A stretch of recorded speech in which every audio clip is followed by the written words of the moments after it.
Meu nome é Sara e eu sofro alguns episódios de gordofobia em casa, diariamente. Meu irmão fala que eu tô parecendo um bacurim, que a minha mãe já pode cortar os bacons da minha barriga para fazer feijão. Enfim, esse tipo de coisa é sempre presente no meu dia a dia. E hoje eu já nem levo mais tanto a sério, mas isso muitas vezes machuca, porque não é todo dia que você tá preparado para ouvir esse tipo de coisa. Quando eu tinha 15 anos, eu entrei numa loja para comprar uma blusa de aniversário pro meu primo. E assim que eu perguntei pro atendente sobre tal modelo, ele olhou para mim e falou assim: aqui a gente não vende nada do seu tamanho, nem adianta você procurar e nem olhar. Foi uma coisa que me marcou muito. Eu não consegui esboçar qualquer reação. Eu simplesmente virei as costas e fui embora. Eu não questionei, não disse que não era para mim. Eu simplesmente saí da loja sem dizer nada. Meu nome é Natália e gordofobia é algo com o qual eu convivo desde sempre, desde que eu me entendo por gente. Sempre fui uma criança gordinha, uma adolescente gordinha e agora uma adulta e sigo da mesma maneira. E desde sempre, nesse caminho,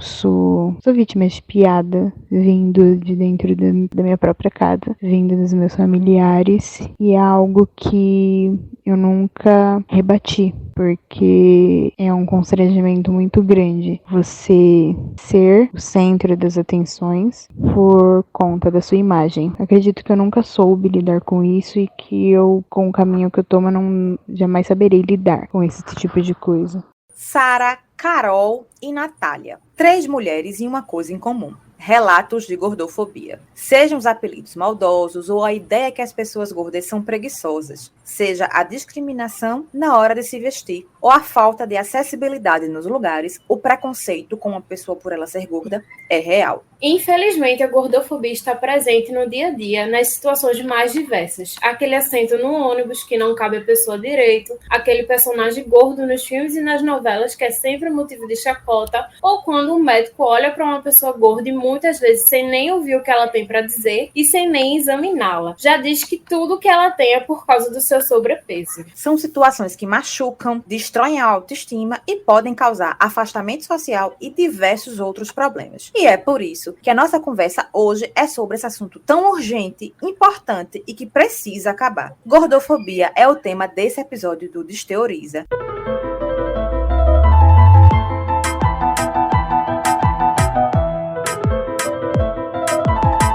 Desteoriza, um podcast sobre ciência e um monte de assunto que quase ninguém entende direito.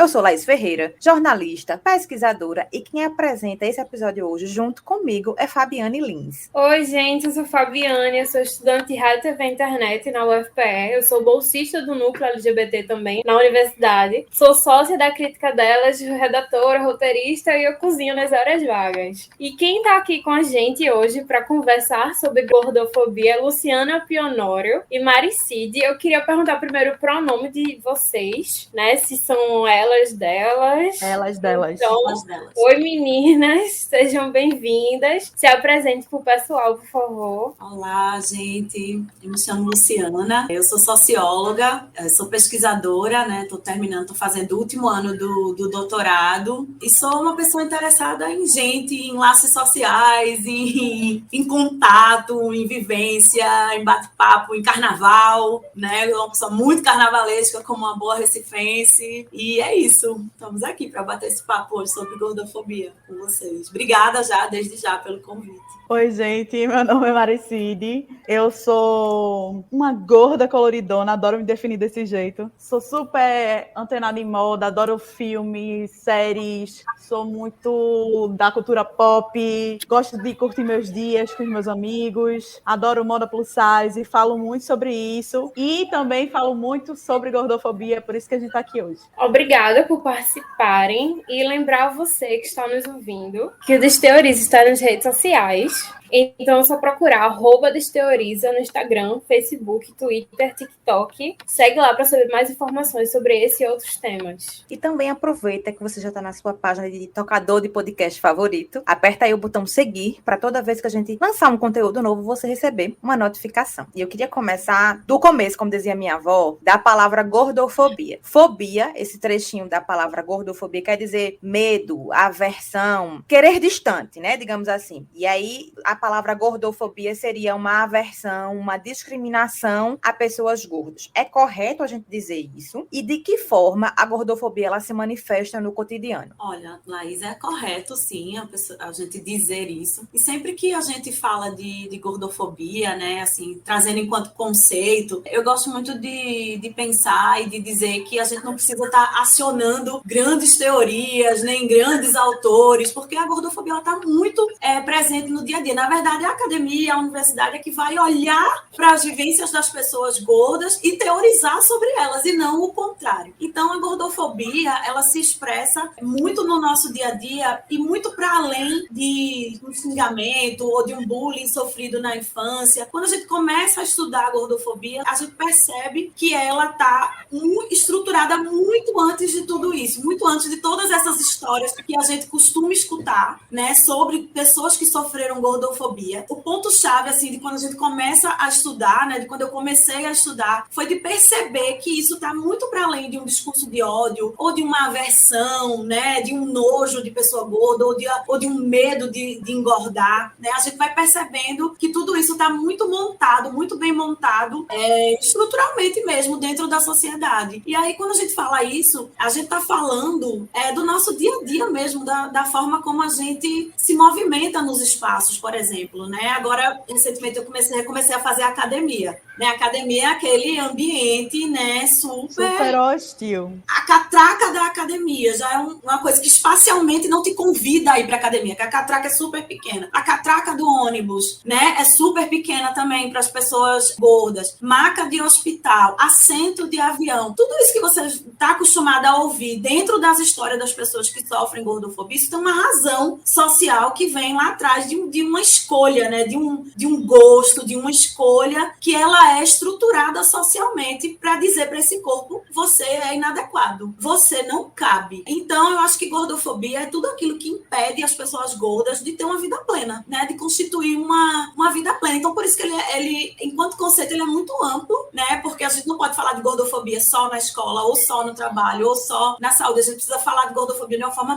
multidisciplinar, principalmente, né? Então, eu de dentro da sociologia, eu tenho tido muito essa preocupação de não encaixotar os meus estudos e o meu ativismo também, as minhas falas, só dentro da sociologia. Acho que esse é um primeiro ponto de quem pretende estudar o assunto ou se interessar pelo assunto. E assim como, né, o corpo gordo precisa transbordar, ele transborda, eu falo muito isso na minha tese, né? Eu falo por uma sociologia transbordante, né? Uma das coisas que eu falo, porque isso é um corpo que transborda, ele tá para além dos limites que a sociedade impõe. Então a gente precisa transbordar junto quando fala, né, de corpo gordo e quando fala de gordofobia. Então acho que um primeiro ponto é esse, né? Esse impedimento de uma vida plena e que a gente tá falando dos pequenos nadas que são tudo, sabe? Os pequenos nadas do cotidiano mesmo, de como a gente se movimenta no nosso dia a dia, desde um olhar atravessado, a falta de uma saúde, a falta de acesso a uma saúde digna, né? Então, por isso que ele é enquanto conceito é amplo, porque trata de toda uma vivência, então você não pode recortar demais, né? Aqui no Desteoriza, a gente tem um quadro chamado Conta Tua História, onde as pessoas contam histórias e causas sobre o assunto que a gente está conversando no episódio. Entre as histórias de hoje, a gente vai começar ouvindo a de Raul Ladim. Bora lá? Conta a tua história. Eu sou o Raul Landim, eu sou o Bardo Gordo, do podcast Bardo Gordo. Eu sou gordo desde que eu me entendo por gente, apesar de agora ter feito a bariátrica, fiz por questões de saúde. Mas é sempre muito interessante como a gente passa a ter problemas de autoestima com isso, né? A se odiar por uma determinada época da nossa vida e depois a gente se aceita, que foi o meu caso, né? E eu sou um gordinho maravilhoso, sempre gostei de ser gordo, tanto que o nome do meu podcast é Bardo Gordo por causa disso, mas enfim. De qualquer forma, uma das coisas que eu passei na minha adolescência sempre foi essa perspectiva do qualquer pessoa magra magra que se esforce bem menos do que eu, ou qualquer coisa assim, chama muito mais atenção e desperta muito mais interesses pessoais, né? Assim, interesses de românticos e por aí vai. Eu já me deparei com muitos episódios de gordofobia, especialmente no sentido da palavra gordo em si, é uma palavra que ela desperta asco nas pessoas. As pessoas acham que é ofensivo ser gorda. E eu tenho um segredo pra contar, galera, não é. As pessoas são gordas e é isso mesmo, tá tudo bem, né? Você não pode me xingar, você não pode usar isso numa tentativa de me ofender, mas ser gordo tá tudo bem. Então eu mesmo me apresento muito assim, né? Eu sou o Bardo Gordo. E as pessoas falam, não, mas você é tão bonito. Eu cansei de ouvir isso. Mas você é tão bonito. Eu não falei que eu sou feio, eu falei que eu sou gordo. Isso é só uma constatação de um fato. Então, ao longo da vida a gente tem diversos desses episódios. Já me deparei com uma moça, por exemplo, que dizia que ela não ficava definitivamente com homens gordos. E que eu era um cara gordo e tipo, você é muito legal, mas você é gordo e eu não quero ficar com você porque você é gordo. Tipo, isso já foi um costumeiro na minha vida, né? Já perdi vaga de emprego por ser gordo, já não consegui uma vaga. Eu sou jogador sul-americano, treinava 3 horas por dia, sou um cara que mesmo acima do peso sempre fui muito ativo, e a desculpa que eles usaram é que por eu ser gordo eu vou sentir dores, e eu não vou ser tão bom. Foi uma coisa meio absurda, e na época eu deixei passar. Mais uma vez eu tava numa crise de autoestima nessa época, e bom, de vários e vários pequenos episódios dentro da família, com um ciclo de amigos. Na verdade, os meus amigos mais próximos hoje em dia foram as pessoas que me ajudaram a lidar com a minha baixa autoestima. Mari, eu sei que tu atualmente é toda estilosa, toda colorida, e eu tô aqui no caminho também tentando ser colorida, estilosa. E assim, eu fui uma criança gorda, sabe? Eu fui uma criança com sobrepeso e eu escutava muito a palavra gorda no colégio, pra mim era como um bullying, sabe? E aí, demorou anos pra isso ser superado, assim. Eu queria perguntar a tu, se assim como eu, tu cresceu sendo uma criança gorda e se tu teve que fazer esse resgate da tua autoestima que foi prejudicada na infância. Isso é muito doido, porque eu sempre falo isso, assim, eu não fui uma criança gorda, mas assim, eu não fui porque teve muita fiscalização, sabe? Minha família inteira, tanto por parte de pai quanto por parte de mãe, é de pessoas gordas, tipo, já é biotipo, assim, a tradição da família, a genética é fortíssima, todo mundo é gordo na minha família, então sempre teve, minha mãe, principalmente, sempre teve fui criada por mãe solo, né, então minha mãe sempre teve esse cuidado, sabe, pra controlar meu peso, então eu sempre falo assim, o exemplo que eu dou é que eu era criança que eu ia pro shopping, e aí eu via as outras crianças comendo McDonald's, e eu comia uma saladinha de fruta que mãe levou de casa, sabe, sempre foi muito assim, e isso se estendeu até praticamente minha vida adulta. Minha mãe sempre muito rigorosa assim com a minha alimentação, sempre me incentivando muito a praticar esportes para que eu não fosse sedentária e tal, só que também, com certeza, sempre fundamentada na ideia de que a família é gorda, então eu também ia engordar. E isso só mudou na minha vida adulta, quando eu comecei a trabalhar, que aí comecei a trabalhar num trabalho que era muito doido, assim, no meu primeiro trabalho eu engordei 30 quilos em 2 anos. E aí, minha vida mudou completamente, assim, eu comecei a sentir a gordofobia numa face extremamente cruel, assim. E é muito doido isso, porque a gordofobia sempre esteve presente na minha vida, desde pequena, desde criança. Era nos comentários que as outras pessoas faziam, cuidado para não engordar, cuidado para essa menina não engordar. Era dentro da família, entre meus primos, minhas tias com meus primos, fulaninha tá enorme de gorda. Enfim, toda essa cultura que a gente cresce, eu cresci nesse meio, extremamente gordofóbico, mas eu não fui uma criança gorda. Só que eu acho que a gordofobia, assim, quando vem de criança, lógico que acarreta traumas diferentes, né? Mas assim, a gordofobia que eu sofri na fase adulta foi extremamente cruel e com certeza também vai me acarretar traumas que eu vou levar pro resto da vida. Você falou das crianças, né? E eu tenho muito...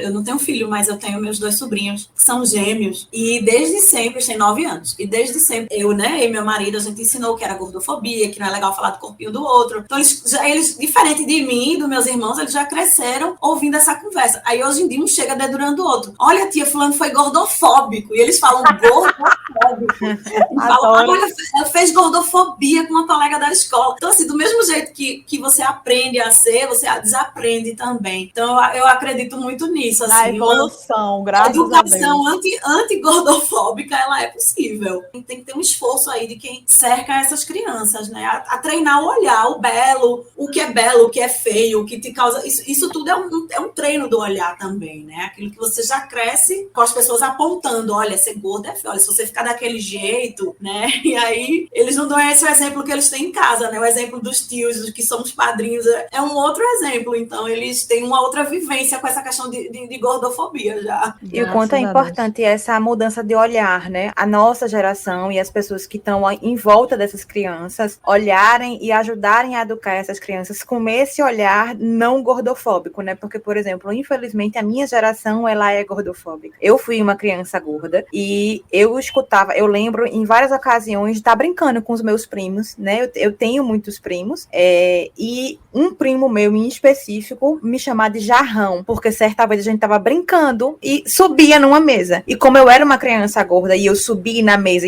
e teve um momento que eu sentei, ele disse que eu estava parecendo um jarro, só que um jarro enorme. Eu acho que eu devia ter uns 5, 6 anos e eu tenho 33 hoje, eu lembro disso até hoje, né? Isso é uma coisa que ficou muito marcada para mim. E eu lembro de quando, e ele não fez isso só essa vez, ele repetiu várias vezes, e aí as irmãs dele, que também são minhas irmãs, começaram a repetir. Então, a todo momento, quando eu chegava em qualquer ocasião de família, era esse apelido que eu tinha, porque ele colocou, né? E isso me marcou muito. A gente tem uma história aqui, um outro conteúdo de história de João Uchoa, que fala um pouco sobre isso também. Eu queria que a gente ouvisse pra gente comentar depois. Vamos ouvir. Oi, meu nome é João Uchoa, sou publicitário, criador de conteúdo e tenho 30 anos de idade. Eu também sou gordo. E eu demorei um tempo pra entender que a gordofobia pode ser encontrada em muitas facetas da nossa sociedade. Ela não tá só nas piadas de mau gosto que eu escutava, nos julgamentos, ou quando alguém me dizia que eu precisava emagrecer. Com o tempo eu fui percebendo que a gordofobia vai muito além da aparência e fala também sobre acessibilidade. E essa é a forma que mais me incomoda hoje em dia. A gordofobia é estrutural e se manifesta de várias formas nos equipamentos públicos e privados que não são pensados para as pessoas como eu. São pensados geralmente para as pessoas magras. Então a cadeira do avião que não me cabe, a catraca que eu não passo, a dificuldade de encontrar roupas, isso me incomoda muito mais. E acaba sendo muito mais doloroso para mim do que qualquer comentário sobre a minha aparência. E é isso que o João falou, né? A gente tava falando sobre essa coisa dos apelidos, mas como a Luciana colocou logo no começo, a gordofobia ela não se limita a isso, né? Então essa coisa da acessibilidade também, da catraca da academia que você falou, né? Que agora que você tá frequentando a academia, da catraca da academia, do banco dos ônibus, né? A catraca de ônibus, minha gente, para usar o transporte público, a catraca muitas vezes não permite que uma pessoa gorda passe. Então como é que você vai utilizar um transporte público se a catraca não permite que você passe? Se os assentos não permitem que você se acomode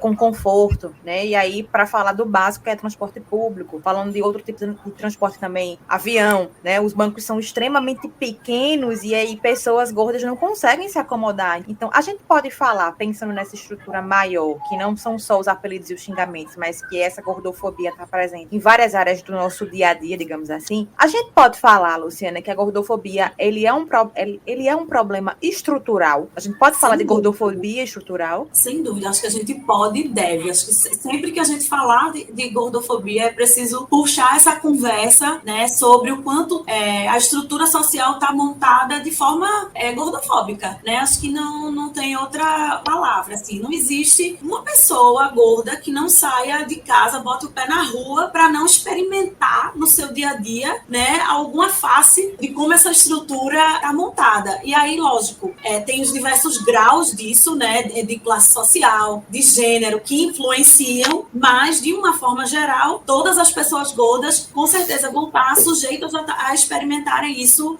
no dia a dia, né? Acho que, como o João estava falando no depoimento dele, né, é uma face muito cruel que se apresenta quando você entende que a gordofobia está para além desse discurso de ódio, desse xingamento, dos apelidos, né, que vem muito das histórias da escola, da infância, mas que não param ali. E aí a prova disso, de que é estrutural, é porque não começa ali, não para ali. Ela vai com você, ela te acompanha durante todos os estágios da vida. E por ela te acompanhar durante todos os estágios da vida, isso comprova que ela está bem estruturada socialmente. Uma experiência particular. A última vez que eu fui na ginecologista, era a primeira vez que eu ia nessa médica, eu sentei. Quando eu sentei, a médica puxou uma guia de nutricionista. Ela mal perguntou meu nome, né? Aí ela perguntou o que eu ia fazer lá. Eu falei, preventivo, todo ano eu faço. Eu vim fazer. E aí ela puxou uma guia de nutricionista. Aí eu questionei, eu disse, que a senhora tá me dando a primeira guia, uma guia de nutricionista? Ela disse, não, porque... Aí fazia assim, apontando assim, o gesto com a mão, aquele gesto com a mão, mas com a boca não sai, sabe? Porque ela teria que dizer, você é gorda. E isso pra ela é um problema. Pra mim não, mas pra ela seria. E aí eu comecei a questionar. Eu falei, olha, é a primeira vez que a gente tá se vendo. Eu esperava que a senhora passasse os exames preventivos de sangue, né?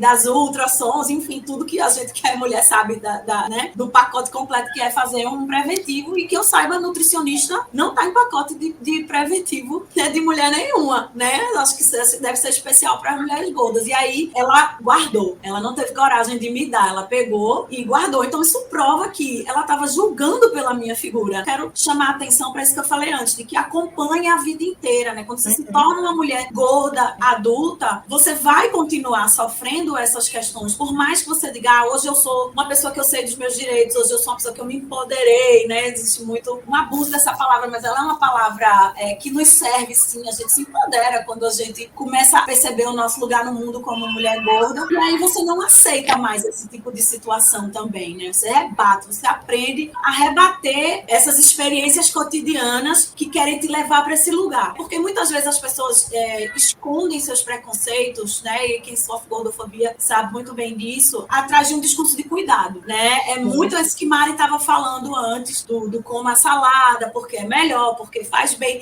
Quem vai dizer que salada não faz bem? Ninguém vai dizer, sim, salada faz bem. Mas em qual contexto isso vem? O que isso carrega emocionalmente, né? Você dizer que uma criança num feriado não come um McDonald's, come uma salada. Qual é o peso emocional que tem? Preciso falar uma coisa, porque é muito relacionada a isso. E eu acho que isso também tem muito a ver com o fato de eu ter engordado no meu primeiro trabalho. Porque era uma coisa tão enraizada na minha cabeça, essa história do McDonald's. Meu primeiro salário, praticamente cachei todo no McDonald's. Porque foi uma coisa que eu nunca comi minha vida Marcou toda. muito, né, Mari? Exatamente. Tipo, eu nunca comi minha vida toda. E hoje eu odeio McDonald's. Não gosto. Como assim? Se tiver eu como, mas tipo, não gosto. Mas tipo assim, meu primeiro salário foi praticamente todo lá, porque era uma coisa que eu fiquei, meu Deus, isso existe, é hambúrguer. Meu Deus, que coisa sensacional, sabe? Completamente fora da curva. Outra coisa que eu queria falar também, que a gente tava falando de gordofobia estrutural, e é muito doido assim, porque não importa, tipo, lógico que tendo os recortes, ela vai piorando, né?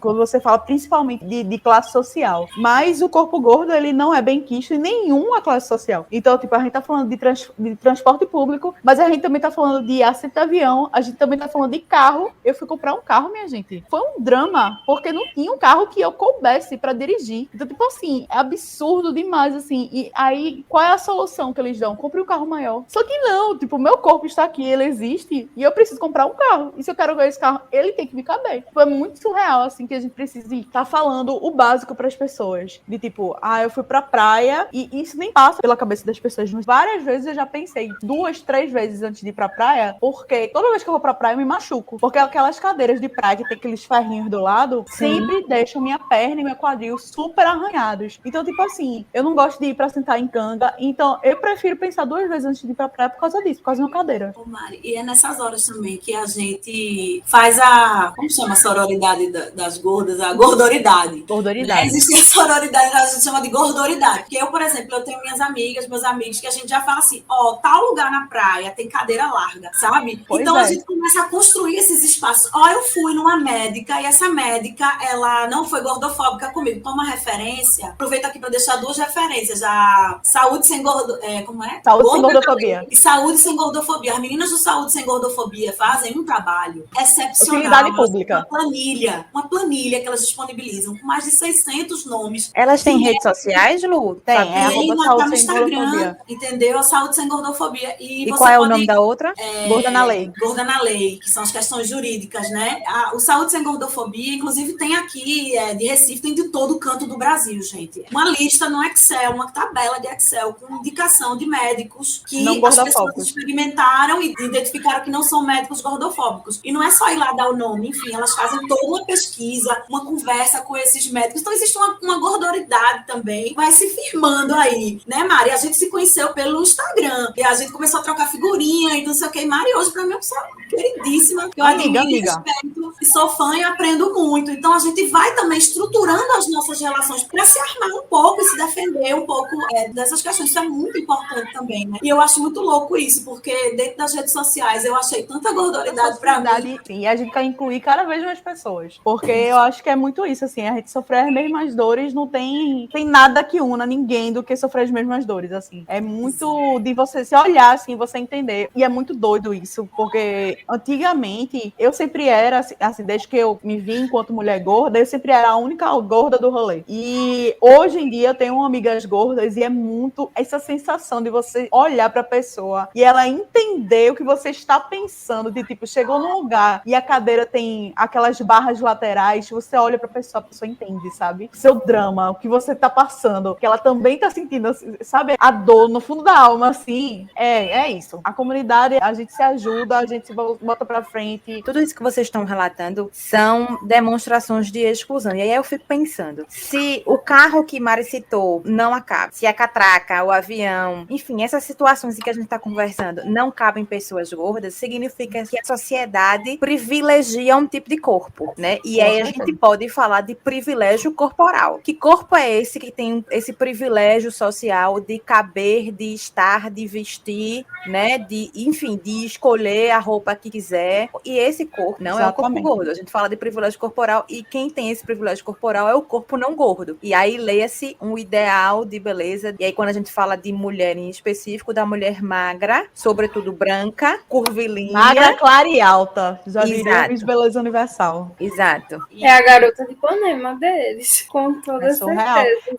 É um padrão de beleza tão inatingível que até quem está dentro do padrão não atinge. Ela tem que fazer vários procedimentos para conseguir estar nesse padrão que é sempre inatingível, sabe? Eu acho bem importante esse ponto, assim, da gente falar que, sim, existe realmente um privilégio magro. É a mesma coisa que eu aproximo muito, assim, minha pesquisa e minha vivência. Eu gosto muito de aproximar dos estudos de raça, né? De raça-corpo. Eu acho que os estudos gordos, do corpo gordo, têm muito, muito, muito a aprender e a conectar com os estudos de raça. Do mesmo jeito que a gente fala de privilégio magro, eu acho que são conexões muito parecidas que a gente faz com o privilégio branco, né? Quando a gente fala que as pessoas brancas têm privilégio, quando a gente fala que as pessoas magras têm privilégio, as pessoas se ofendem e elas automaticamente partem para dizer, mas eu também sofro preconceito, mas eu também sofro com a pressão estética. Sim, sofre. A gente reconhece que existem camadas de preconceito. Quando a gente fala do corpo gordo, a gente não está dizendo que as mulheres magras não sofrem preconceito de alguma maneira. Elas sofrem, mas eu acho que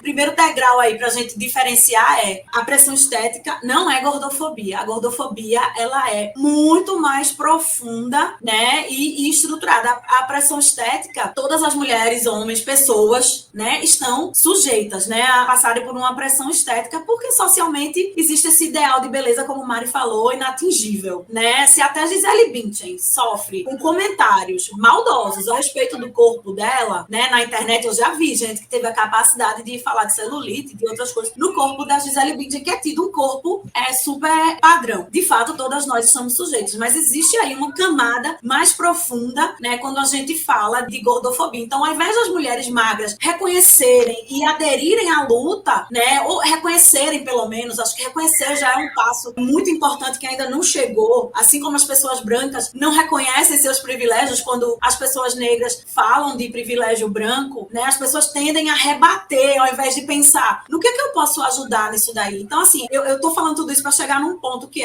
o feminismo ainda é magro e branco, assim, ele chega muito no Brasil quando você olha como uma referência de mulheres magras e brancas, basta ver o que se tornou aqui a figura da Frida Kahlo, né, que todo mundo fala muito, uma figura completamente diferente de quem ela era, né, uma mulher cheia de questões físicas e a forma como ela é retratada, como ela ficou pop de um outro jeito, né, é muito ruim isso, né, a gente perde força. Então, eu acho que falta muito para as mulheres que têm esse lugar do privilégio magro entender onde elas poderiam serem nossas aliadas e somar nessa luta ao invés de se sentirem atacadas porque a gente tá falando que elas têm privilégio, que de fato elas têm, né, que de fato eu, como mulher branca, mesmo sendo uma mulher gorda, tenho, né, e é preciso reconhecer isso, senão a gente... E até dentro da própria comunidade gorda, existem também camadas de privilégio, é bom a gente falar isso aqui, porque a gente, enquanto gorda menor, a gente não sofre o mesmo preconceito ser que uma gorda maior. Sim. Então, tipo assim, é muito surreal que a gente não entenda a luta como um coletivo. A gente tem que entender que a luta existe coletivo, mas que existem camadas, sim, que estão sempre abaixo da gente em nível de privilégio, assim. É muito doido, assim, porque isso eu falo de moda, eu falo de estrutura mesmo, porque quanto mais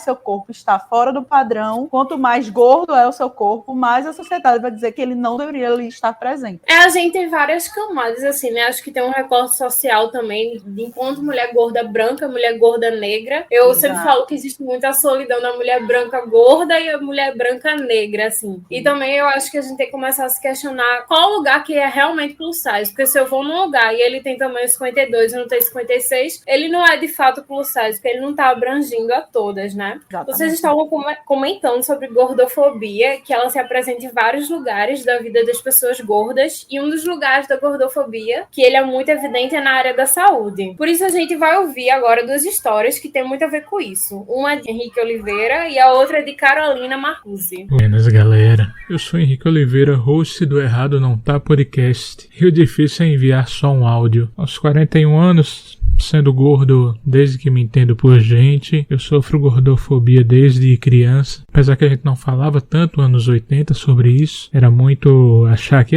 besteira. Ele tá brincando com você. E esse brincando com você se perpetua na escola, no trabalho, nas zombarias que existem. Sempre com a mesma desculpa de que, não é por mal, é só uma brincadeirinha, somos amigos. Mas a que me vem à mente, que realmente me dá raiva até hoje, mesmo tendo acontecido há alguns anos, é algo que sempre acontece com gordo quando vai ao médico. O diagnóstico é sempre porque eu sou gordo. Eu tô com uma dor de cabeça. Porque você tá comendo demais, né? Doutor, eu tô com problema aqui no pé. Também esse peso. Até que chegou um dia que eu cheguei no médico para uma consulta comum, reclamando de uma dor comum. E antes mesmo de me examinar, o médico já foi dizendo, você tá muito gordo. Esse dia eu estourei. Estourei, falei alto, falei grosso, como a gente diz aqui no Nordeste. E eu falei pro médico que ele tava errado, que ele não poderia falar aquilo. E aquilo para mim foi um alívio enorme. Ele tremeu nas bases. Eu não sou um sujeito pequeno, apesar que eu não iria fazer nada com ele. Ele tremeu na base e disse, não, você tá quebrando a relação médico-paciente. Eu digo, você quebrou quando você disse que meu problema era por causa da gordura, sendo que você nem me examinou para saber o que é que eu tenho. Então, a partir de agora,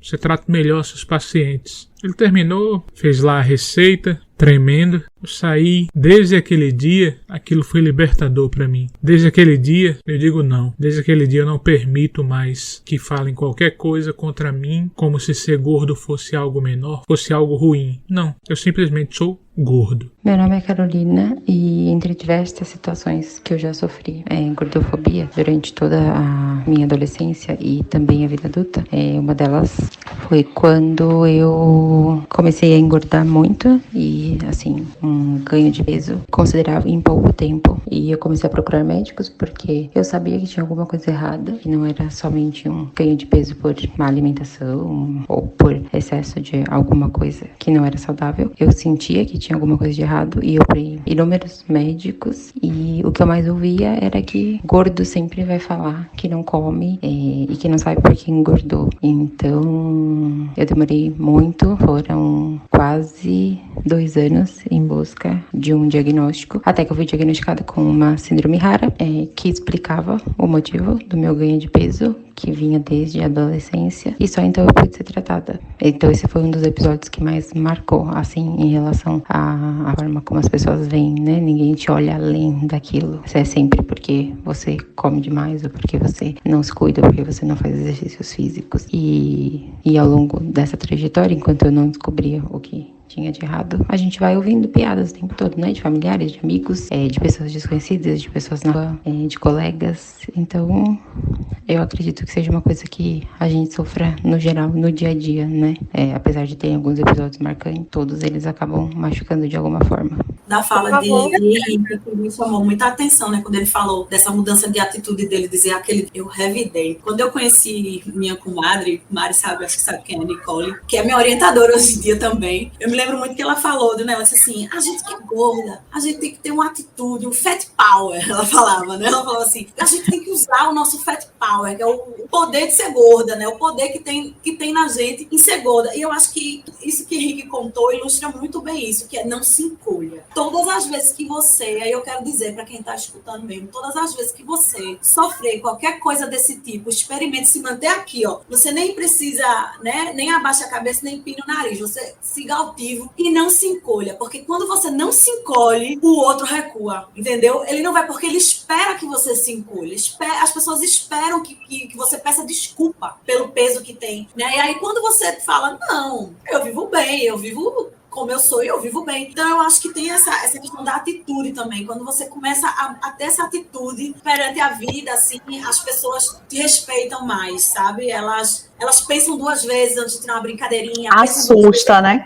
E aí eu acho que é isso. Você tem que também... Você é grande, pô. Você é grande. Use desse seu físico grandão, entendeu? Seja grandona e chegue altiva, né? Tem um seriado que eu assisto. Gente, eu não sei falar inglês, mas eu quero muito indicar esse seriado, que é o Shrill. Eu não sei se é shrill, é algo como estridente, algo assim. E tem uma cena muito emblemática que a moça gorda, ela passa toda de vermelho, assim, ela atravessa a rua e a outra menina, que é a protagonista do seriado, fica assim olhando pra ela e vai atrás dela. A menina é cheia de questões, sabe? E fica olhando admirada assim, como assim? Ela é gorda e ela tem todo esse poder aí atravessando a rua, belíssima, né? E eu acho que a moda, né, Maria? De como a moda ajuda a gente nisso, né? Eu sempre falo assim, quando eu posto um lookinho, que brinca, né? Um lookinho de hoje. Não é só o lookinho. A gente sabe, a gente que é gorda, quando olha umas para as outras, a gente tá olhando para um espelho muito importante, né? Eu falo isso na minha tese, assim. As redes sociais e o Instagram como um espelho pra gente. Um espelho de um ativismo, né? Então não é só um lookinho. Eu olho pra Mari coloridona, de cropped, né? Aquilo me ensina também. Existe uma pedagogia, né? Existe uma pedagogia de você ser quem você é. Quando você entende esse poder que você tem, assim, também, né? E usa dele, faz uso dele. Passei várias situações na minha vida. E logo no começo, quando eu engordei, eu ainda não, na minha cabeça, não entrava que eu era uma pessoa gorda. Isso é muito doido. Porque eu só comecei a perceber, a me enxergar enquanto mulher gorda, como eu percebi que o comportamento das pessoas ao redor mudou comigo. Tipo, eu continuei vivendo, trabalhando, fazendo tudo que eu fazia. Só que eu comecei a perceber que o comportamento das pessoas mudou comigo. E eu, por que isso? Por que danada é isso? Que isso nunca aconteceu. Eu nunca escutei um negócio desse. Sabe? De onde surgiu isso? E é muito doido que as pessoas não estão preparadas. Lógico que depois de muitos anos, levando na cabeça, sofrendo, escutando, é que a gente começa a entender que, tipo, não, peraí. Oxi. E assim, todo mundo vai pintar e bordar comigo? Não. E é muito doido que as pessoas não estão preparadas pra isso. Já aconteceu várias vezes, mas essa é a última que eu lembro. Eu tava no supermercado com minha mãe e aí chegou uma senhorinha. Ah, minha filha, você tá de quantos meses? Aquela coisa, né, que, tipo, todo mundo tá acostumadíssima. Ah, filha, não, mas não tô grávida não, eu sou gorda. Ai, ela, mas minha filha, você é tão bonita.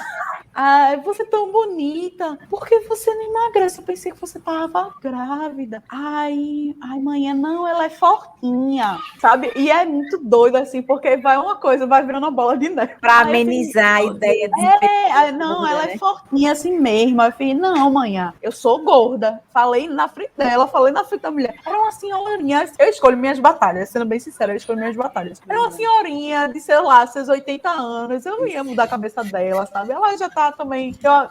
Eu sinto que tem muita gente que não quer mais aprender as coisas, sabe? Mas é isso, minha gente, a gente tem que revidar, a gente tem que falar. E a gente tem que parar de usar a palavra gorda como se fosse um bicho-papão. Não, é gorda, minha gente, é uma característica, como qualquer pessoa. Fala, magra, é gorda. Não é alta, é gorda. Não é baixa, é gorda. E é isso, tá tudo bem. E a gente tem que parar de usar isso como xingamento. Vocês estão falando das pessoas gordas se colocarem, né? Da gente se colocar quando sofre algum episódio de discriminação mesmo. Acho que a palavra é essa, né? Das pessoas quererem impor como você deve ser, como você deve se comportar e quererem impor o modelo ideal de corpo para você, porque elas já esperam que você não vai revidar. Elas já esperam que você vai se acuar, né? E isso aconteceu, a gente tem um depoimento de Rihanna Negreiros, que ela sofreu gordofobia no trabalho. Vamos ouvir. Olá, me chamo Rihanna, sou professora nas esferas municipal e estadual aqui no Rio Grande do Norte, Natal. E assim, sofro gordofobia em inúmeros ambientes. Não me faltam relatos desse tipo para contar, mas eu escolhi contar para vocês um pouco sobre gordofobia no trabalho, casos de gordofobia no trabalho que eu enfrentei. Além de todos os olhares atravessados e de todos os comentários sobre o meu corpo não solicitados, né? Já aconteceu de eu engordar e ser chamada pela direção da escola, né, para saber se eu estava bem, se eu estava doente, o que era que estava acontecendo, que eu tinha engordado. E eu acho um absurdo esse tipo de intromissão no meu corpo por parte de pessoas que eu não tenho a menor intimidade. O caso que mais me marcou foi quando eu fui trabalhar de blusa regata, blusa de alça, e a diretora me puxou no cantinho e disse que era melhor eu ir trabalhar com blusa de manga. Eu moro em Natal, aqui é um clima extremamente quente, e ela disse que eu tinha que ir de blusa de manga porque era melhor, era mais adequado. Sendo que inúmeras professoras magras da escola vão de blusa de alça e nenhuma é chamada atenção, como eu fui. Então, assim, isso me marcou demais. Na época eu fiquei sem reação. A única reação que eu acabei aposentando realmente é aquele tipo de vestimenta, mas aquilo me doeu, sabe? E o que eu reparo é que quando esse tipo de coisa acontece comigo, eu tendo a ficar sem ação, porque você não espera, né? A paulada vem de um lado que você não espera, e isso lhe deixa sem ação, e depois eu fico muito mal por não ter conseguido reagir da forma que eu queria, sabe? É triste, porque muitas vezes no meu caso, eu sou concursada, então eu poderia ter me levantado e discutido com ela, mas existem pessoas que têm uma situação mais vulnerável, têm um emprego de CLT, que não podem se levantar e desafiar um patrão, e muitas pessoas gordas sequer são contratadas, porque se vê uma pessoa gorda e já se supõe que é uma pessoa doente, que é uma pessoa que vai faltar muito, que é uma pessoa que vai ser preguiçosa. O gordo leva muito esse estigma do preguiçoso, do doente, e isso não é verdade. Eu, por exemplo, faço exercício físico 3 vezes por semana, né? Tenho um problema de saúde que não tem nada a ver com a minha gordura, que é fibromialgia. Conheço inúmeras pessoas magras que têm. Então, assim, eu acho que está na hora da gente parar com esses estigmas com relação à pessoa gorda e aceitar que o gordo é simplesmente uma pessoa gorda, uma pessoa com mais uma característica, e isso não faz dela menos ou menor do que ninguém por causa disso. Nossa, eu me enxerguei tanto nesse relato, meu Deus, sabe? Como eu estava falando anteriormente, né? Eu percebi que eu tinha engordado por causa do meu ambiente de trabalho. Eu comecei a perceber que as pessoas começaram a fiscalizar minha comida, meus horários. Eu percebia que as pessoas começavam a soltar piadinha, sabe? Então, é muito doido isso, porque o trabalho exige muito que a gente seja profissional, e a pessoa gorda, então, ela tem que trabalhar 2 vezes mais ou 2 vezes melhor para ser reconhecida como competente, porque você não pode ser gordo e dar conta e fazer 1000 coisas ao mesmo tempo e ser esforçada, e enfim. É muito difícil você ver, por exemplo, homens você ainda vê, ainda tem esse recorte, né? Homens você ainda vê ocupando cargos de liderança em empresas, mas mulheres gordas, é extremamente difícil ver uma mulher gorda ocupando espaço de liderança. No lugar onde eu trabalho atualmente, teve um ano que teve um surto de bariátrica, e eram pessoas que tenho certeza que se botar os quesitos de avaliação bariátrica, é uma cirurgia extremamente invasiva, as pessoas não iam atingir esses pré-requisitos, sabe? E assim, é muito doido assim, porque as pessoas, quando veem o comportamento da manada, das pessoas querendo emagrecer, lhe questionam, enquanto pessoa gorda que não quer emagrecer, sabe? Tá todo mundo fazendo bariátrica, que não aproveita também. Caramba, tipo, é surreal você escutar uma coisa dessa. Uma mulher, uma professora, ser questionada, pedir pra ela não usar regata num ambiente extremamente quente, que é o Rio Grande do Norte, tá? Maria, calor demais. E aí eu já levo a coisa pro outro lado. O quanto vestir é político, né? A gente tava falando, o Lulu falou aqui que é dos lookinhos e tal, que a gente pode ter os lookinhos do dia, mas o vestir é muito político. E o vestir, enquanto mulher gorda, é tipo muito mais político ainda, sabe? É muito doido assim que as pessoas acham que têm o direito de dizer como você deve se comportar, o que você deve comer, quais os espaços que você pode ocupar e como você vai se vestir. Quando eu comecei a trabalhar, sempre trabalhei na área social, né, em ONG, sempre trabalhei nesse setor. Mas, assim, eu comecei muito nova, né, então eu sempre tive em posição de dar a formação. Eu era a pessoa que ia dar a formação. E aí, eu sempre achava que para as pessoas me levarem mais a sério ou verem a minha competência, o que era que eu fazia? Eu tacava uma roupa toda preta. Então, olha, quando eu ia viajar para fazer formação, minha mala era basicamente preta, toda preta, a roupa toda preta. Porque tem muito a ver com isso, né, com essa coisa, o quanto eu puder esconder, tentar esconder ver, né? E hoje em dia é muito interessante, assim, isso, porque preto eu adoro usar. Eu gosto de usar preto, mas hoje eu uso preto total por opção, assim. Hoje é muito difícil, assim, por exemplo, se eu tenho alguma apresentação ou alguma coisa assim, eu procuro não colocar preto, justamente porque eu não quero passar essa mensagem de que eu tô tentando esconder quem eu sou, sabe? Então é muito mais fácil que o preto hoje seja a minha última opção em momentos mais importantes ou significativos da vida profissional. Apesar de eu gostar de usar preto, né? Para você ver quando a gente vira o jogo, né? Como a gente também muda a forma de pensar e a gente muda a forma, né, de se apresentar, de ser, de estar no mundo. Por isso que é isso, o vestir realmente é muito político. Assim como comer, o vestir também é um ato político. E o preto e a manga, né? Assim, não é só... são várias caixinhas que colocaram na gente que a gente não pode sair delas, assim. Não usar branco, que branco engorda, tipo, e a gente, qual o segredo que eu sou uma pessoa gorda? Quer dizer, eu não posso usar branco porque vai me engordar ainda mais. É muito surreal, assim, listras horizontais não podem, listras verticais, essas coisas assim que, tipo, gente, não faz sentido, sabe? Você não vai deixar de ser uma pessoa gorda. Então, eu acho que também tem muito a ver, assim, isso eu vivenciei, presencio amigas vivenciando, que é a história do quando eu emagrecer, sabe? De tipo, essa roupa aqui eu vou usar quando emagrecer. E essa tatuagem aqui eu vou fazer quando eu emagrecer, porque eu não vou fazer uma tatuagem num braço gordo, tem que fazer quando eu estiver magro. É porque quando eu emagrecer, eu vou começar a usar quando eu emagrecer. E aí a gente vai sujeitando a vida da gente a pequenas mortes, sabe? Porque cada vez que você diz quando eu emagrecer, você tá deixando de viver. O nosso existir é político e enquanto mulheres gordas, a nossa reafirmação de lugar na sociedade e ocupando várias esferas, isso eu sempre gosto de falar muito, porque sempre tem muita coisa assim que é guardada, aquele espaçozinho da mulher gorda, tipo, a gorda, ela é a amiga legal, a gorda não é o objeto de desejo, de afeto, a gorda não é a mulher sensual, a gorda não transa, ou então a gorda é fetichizada, sabe? Então, tipo, são várias caixinhas que vão guardando a gente e a gente vai se diminuindo para caber dentro dessas caixinhas, só que é muito surreal, é uma afronta mesmo a gente mostrar para o mundo que a gente tá vivendo plenamente enquanto mulher gorda, né? O ativismo gordo, né? Sempre que usa muito essas palavras do desobediente, combativo. A gente usa essas palavras para se autodenominar na nossa luta, principalmente o desobediente. O que a gente está dizendo quando a gente diz que o nosso corpo é desobediente? É que a gente vai continuar desobedecendo essas caixinhas e esses lugares do cantinho, sabe? Que querem colocar a gente, né? Outra coisa que a gente não falou aqui, mas que a gente escuta muito, é a do rosto bonito, né? A do rosto bonito.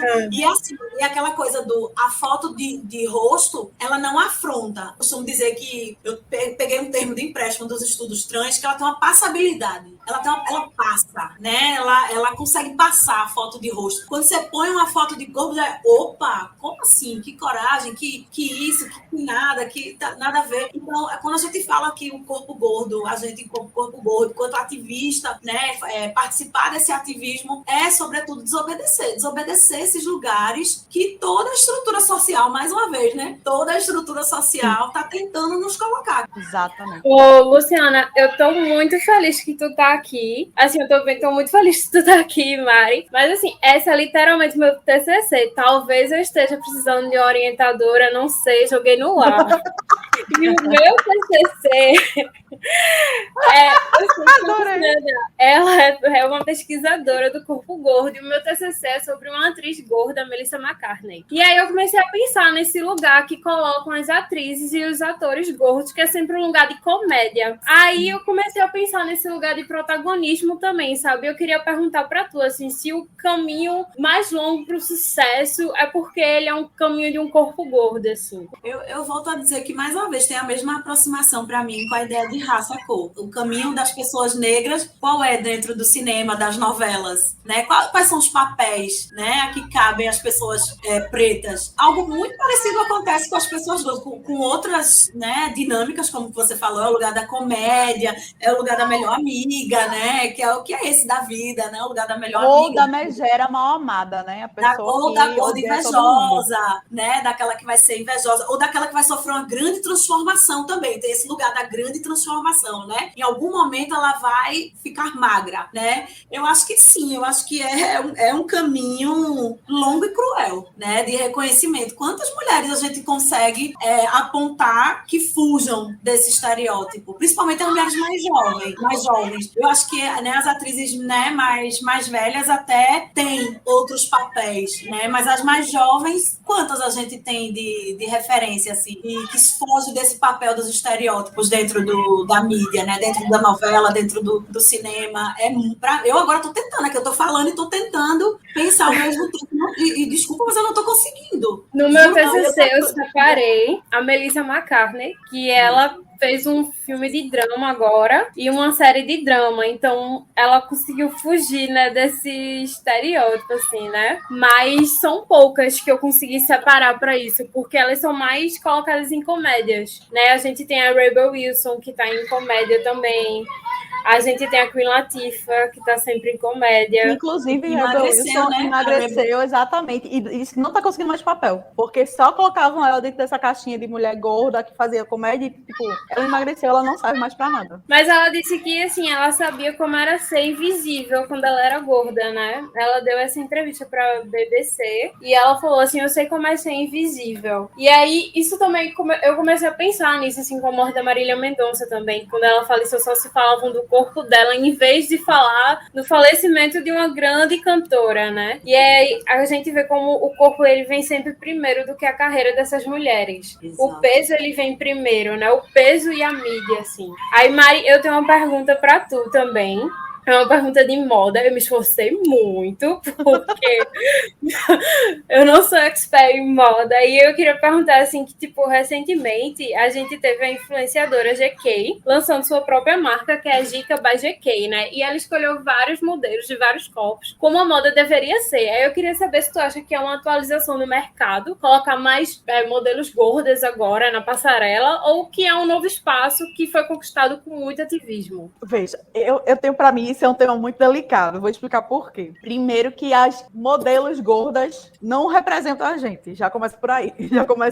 Já tem um recorte aí. Que as modelos gordas que são utilizadas em sua grande maioria são mulheres, como diz minha mãe, ela tem os ossos largos, sabe? É aquela pessoa que não tem barriga, que ela tem um corpo violão, enfim. É uma pessoa que com certeza não vivencia as dificuldades reais que a gente, enquanto mulher gorda, vivencia. A segunda coisa que eu tenho que falar é que eu entendo isso como um movimento natural, porque assim, existe a demanda. Eu digo que as marcas são muito burras de não produzirem roupa para mulheres gordas, porque assim, tem muita demanda. A gente tá aqui para consumir, sabe? A gente tem poder de compra. A gente, enfim, eu acho que é um movimento natural depois de muito tempo a gente falando, depois de muito tempo a gente dizendo que, minha gente, se tem mulher gorda, precisa ter roupa para vestir essas mulheres. É tipo, vai sair pelada na rua? Não, mas é porque a sociedade diz que não vou produzir roupa para essa mulher, não vou ter espaço num assento para ela. É a sociedade dizendo pra gente que a gente deve ficar em casa até a gente emagrecer. E aí volta a história do quando eu emagrecer. E não tem mais volta assim. A moda, ela tem que ser sempre progressista, sempre indo pra frente. Tá muito longe ainda do ideal. Eu sou enxerida também, gostar muito de moda. Eu sou socióloga, mas eu gosto muito de moda. Maravilhosa, bem demais. Né, Mari? Eu acho assim que hoje me preocupa mais o fato de que existe muito mais cooptação do discurso como uma coisa mercadológica do que mudança de fato. Exatamente. Né? Do que inclusão de fato. O que é que eu tô dizendo? É a cota da gorda, sabe? Começaram a entender esse discurso que vem do body positive, né? Que o body positive chegou com muita força aqui no Brasil e muitas marcas entenderam esse discurso do corpo positivo como corpo diverso e fazem as suas propagandas, né? Colocam lá, estampam mulheres com vários corpos. Mas isso não se traduz em experiência de compra, né? né? E aí eu vou dar mais uma vez um exemplo pessoal. Recomecei a fazer a academia, fui comprar umas roupinhas de academia, e aí fui numa grande marca, né? Adidas, eu vou falar, uma grande marca. Aí sempre tem Adidas Plus Size, alguma coisa ou outra no site. Fui nas lojas aqui no Shopping Recife, no Rio Mar, né, em Recife. Chego lá, quando eu pergunto pelas roupas Plus Size, primeiro que eles não sabem o que é. Eu falo assim, vocês têm a coleção Plus Size? Hã? Não sabem nem o que é. Aí eu falo, os tamanhos maiores aí. Ah, tá no estoque. Aí isso foi 1, 2, 3 vezes. Na quarta eu falei, gente. Aí eu chamei a vendedora de canto e falei, vem cá, que conversa é essa de que tá no estoque? Por que as roupas não estão na arara? Não entendi. Ela disse, não, porque a gerência diz que não tem saída, então a gente deixa no estoque. Que é aquela história que eu falei, não vai ter saída nunca, porque é o manequim. Que ninguém vê. Ninguém sabe que tem, ninguém sabe que existe. Aí eu mandei pro perfil do Adidas original, mandei uma reclamação, dizendo, olha, eu me sinto ET. Toda vez que eu vou na loja, e o vendedor tem que escolher o que é que eu vou provar pegando lá do estoque, ao invés de estar à disposição, como para todas as outras pessoas, nas araras. Eu queria entender por que vocês patrocinam a Ellen, do atleta de peso, que é maravilhosa, por sinal. A Ellen só aparece de Adidas, né? Se você olhar o Instagram, ela pode estar onde for, ela só está vestida de Adidas da cabeça aos pés. Eu adoro a Ellen, admiro muito o trabalho dela, pago pau para ela, e usei desse exemplo para provocar mesmo. Eu falei, vocês patrocinam a Ellen do atleta de peso e vocês não dão uma experiência de compra decente pra gente dentro da loja de vocês. Como é que é isso? Então, isso é um exemplo que ilustra muito como a indústria da moda leu essa história do body positive, né? Desse discurso que chegou com as redes sociais do body positive, do corpo positivo, do corpo diverso, de uma inclusão, né? De uma necessidade de aceitação, discurso do amor próprio. Porém, é a nossa crítica, que eu acho que a de Mari é a mesma, né? Eu me atrevo a dizer, que a gente vai em cima do discurso do body positive, que ele tem essas limitações. Uma delas é essa. O discurso do amor próprio, do se ame-se, né? Se exalte, ele não está focado nas mudanças estruturais que nós do ativismo, né, anti-gordofobia, precisamos. Porque é isso que a gordofobia faz, ela adoece as pessoas. Então, eu tenho muita preocupação quando se fala em moda, inclusão, em plus size. Eu continuo muito mais preocupada e atenta, sabe, quando uma marca fala all size, né, que temos todos os tamanhos. Todos os tamanhos, geralmente, é o 48, gente. No máximo é o 50, né? O 50, isso não é todos os tamanhos. Existe uma porrada de mulheres aí que vestem dos 54 para cima, entendeu? E precisam usar calcinha na praia, fazer academia, trabalhar, ter todo tipo de roupa dentro do seu guarda-roupa, né? Então, assim, isso é muito cruel. É uma face. Eu acho que ser gordo é você conviver diariamente com uma face muito cruel da sociedade, em todos os sentidos, né? E fazem isso com a gente e a gente ainda consegue sorrir, viver, transar, amar, né? Se divertir, ir à praia, ser gente, sabe? Assim, então, é muito doido. Realmente, assim, uma desobediência. Eu volto à história da desobediência. Porque é uma desobediência, viver num corpo que, para viver plenamente, para conquistar essa plenitude, precisa desobedecer muito, né? Precisa saber que vai desobedecer, que vai frustrar, né? Isso. A gente frustra o parente, frustra o pai, frustra a mãe. A gente tá o tempo inteiro frustrando o outro, porque a gente também tá cansado de que esses outros nos frustrem, nos adoeçam, nos traumatizem, né? Então, é um jogo social, assim, que se estabelece dentro da sua vivência, que você não tem um dia de paz, pronto. É isso. Isso aí é.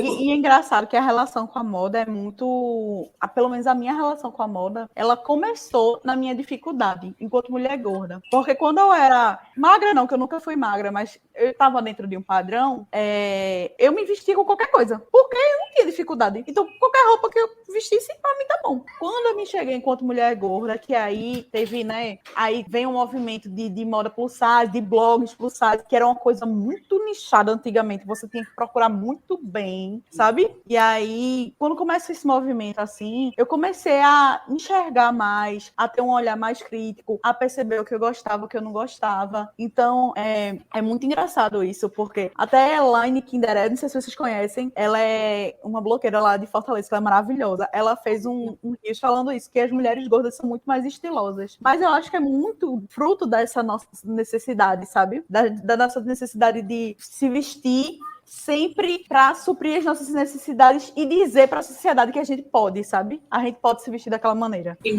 Mari, novamente, desobedecer, né? Eu volto a essa ideia da desobediência, né? Que vem com essa história da moda, né? Acho que não sei, acho que é uma palavra que nos acompanha, né? Quando a gente, acho que faz parte do processo também, de toda mulher gorda, do processo de amadurecimento, de entender o seu lugar no mundo, não vestir só aquilo que lhe cabe, sabe? Não é só mais, eu acho que todas as mulheres gordas passam muito por isso. Tem um momento na nossa vida em que a gente veste o que cabe, porque ufa, coube, olha, né? E tem aquela virada ali que dá, não, isso não expressa a minha identidade. Essa roupa diz quem eu sou, essa roupa não me anuncia direito, né? Então a gente quer, quando a gente vem pra cá, né? Um momento como esse que a gente tá gravando, ou vai aparecer em vídeo, a gente quer que isso também nos anuncie de alguma forma. Quando a gente entra num espaço, a nossa roupa nos anuncia, os nossos acessórios nos anunciam. Moda é expressão, né? Moda é muito de você dizer, de você comunicar. Moda é comunicação. Quando você escolhe dizer, escolhe botar um cropped, às vezes não é, não, é porque tá muito calor. Não, às vezes eu quero realmente dizer, não, eu sou mulher gorda e eu posso botar um cropped porque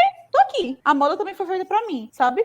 Quando eu gostava muito de preto e, tipo, 90% do meu armário era preto. Eu lembro, acho que foi em 2016, mais ou menos, que eu fiz uma postagem no Facebook. Eu lembro muito disso, porque todo ano o Facebook fica lembrando. Que eu coloquei assim, eu tenho uma meta na minha vida, ela não comprar mais roupa preta. E é muito doido isso, porque sempre que eu olho pra essa postagem, eu fico, consegui, tá vendo? Finalmente, eu sou a pessoa mais colorida que eu conheço. E, tipo, eu amo preto hoje, mas a minha relação é completamente diferente, sabe? Para você que está nos ouvindo, que não está vendo a imagem de Mari, até o óculos de Mari é todo colorido, para vocês terem uma ideia. Então, e esse ela é mais colorido, viu? Esse é o mais discreto. Ela é uma das pessoas mais coloridas que eu conheço. Bom, gente, chegou a hora do nosso Pegando Bigu, que é um quadro aqui do Desteoriza, onde a gente abre espaço para alguma atividade que tem relação com o UFPE, que foi desenvolvida por alguém da UFPE. E quem pega carona com a gente hoje é Bárbara Falcão, que é jornalista formada pela UFPE, com um documentário chamado Desproporcional. Vamos conhecer. Pegando Bigu, meu irmão. Olá, eu sou Bárbara Galvão, sou jornalista pela UFPE, me formei em 2019.2 e fiz como um trabalho de conclusão de curso um documentário chamado Desproporcional, que fala sobre gordofobia. Eu costumo dizer que gordofobia é um preconceito como qualquer outro, que todo preconceito ele parte do princípio da perda de direitos. Então a gordofobia acontece quando qualquer pessoa perde direitos somente pelo fato de ser gorda. Então perde o direito de ir e vir, perde o direito a um tratamento adequado, perde o direito de acessibilidade, simplesmente pelo formato do corpo dessa pessoa. O documentário ele conta a história de 7 mulheres, ele é dividido em 3 partes e conta a história delas, com o corpo delas e de como essa relação com esse corpo foi mudando ao longo do tempo. Ele tem cerca de 20 minutos mais ou menos e está disponível no YouTube, então é só jogar lá, Desproporcional Bárbara Galvão, que vai aparecer, tá bom? Obrigada. Gente, aqui no Desteoriza, a gente sempre pede para as pessoas que estão conversando com a gente trazerem indicações de onde quem está nos ouvindo pode saber um pouco mais sobre o tema que a gente está discutindo. E eu queria saber se vocês trouxeram indicações para a gente. Você trouxe alguma indicação, Luciana? Eu trouxe várias. Massa, maravilha. Ter abusado para mim, deixa falando para mim. Eu trouxe alguns livros para indicar. Um deles eu dei preferência a começar por essa brasileira, que é a Aliana Aires, que é o de Gorda Plus Size, para vocês. Gorda Plus Size, a moda do tamanho grande. Trouxe também a Virgem Tovar, o livro Meu Corpo, Minhas Medidas, né, que eu gosto bastante. Esse aqui é uma referência para mim, que é a Lux Moreno, que ela é argentina. Para onde eu olho muito assim para as ativistas argentinas, principalmente. Ela lançou um livro chamado Gorda Vanidosa, né, que é o Gorda Vaidosa, sobre a gordura na era do espetáculo. E agora, recentemente, ela usou o Gorda Traidora, porque ela fez uma bariátrica. Por questão de saúde, e começou a sofrer um monte de ataque, porque teve que fazer a bariátrica. Ela fez o Gorda Traidora também, que eu ainda não li. Eu também trouxe 2 que não são, assim, sobre corpo gordo, mas que são 2 que me inspiraram muito, assim, dentro do meu trabalho. Um deles é a Guacira Lopes Louro, com Corpo Educado, Pedagogias da Sexualidade. Ela trabalha muito com a questão dos estudos trans, né? Mas é onde eu bebo muito. E trouxe um outro que não é, assim, livro teórico, mas é um livro que me toca muito, que é o Irmã Outsider, né? Da Audre Lorde. Eu acho que é muito importante a gente, como eu falei, né? Fazer essas intersecções, principalmente com os estudos de raça. Então, acho que o discurso de Audre Lorde nesse Irmã Outsider ajuda muita gente a entender e se perceber na dor, né? Se reconhecer na dor, como o Mari tinha falado antes. Trouxe também o Fome, de Roxane Gay, que ela faz uma autobiografia do corpo dela, que é bem interessante, e toda a relação dela com comida. Esse é um livro bem forte, tem que estar preparado para ler, porque ele pode acionar muitos gatilhos aí, então acho que vale deixar esse aviso. E também trouxe o Sociologia da Obesidade, né, de Polan, que é uma referência na área, e tem também, acho que é uma trilogia, eu só tenho o volume 3, mas acho que tem uma trilogia do História do Corpo, né, o que eu tenho é a História do Corpo, as mutações do olhar, que é muito legal, organizado por Jorge Vigarello, que também é uma referência na área. E a própria Maricide, gente, que eu indico aqui, minha colega, minha companheira, eu adoro olhar os looks, eyeliner Kinderê.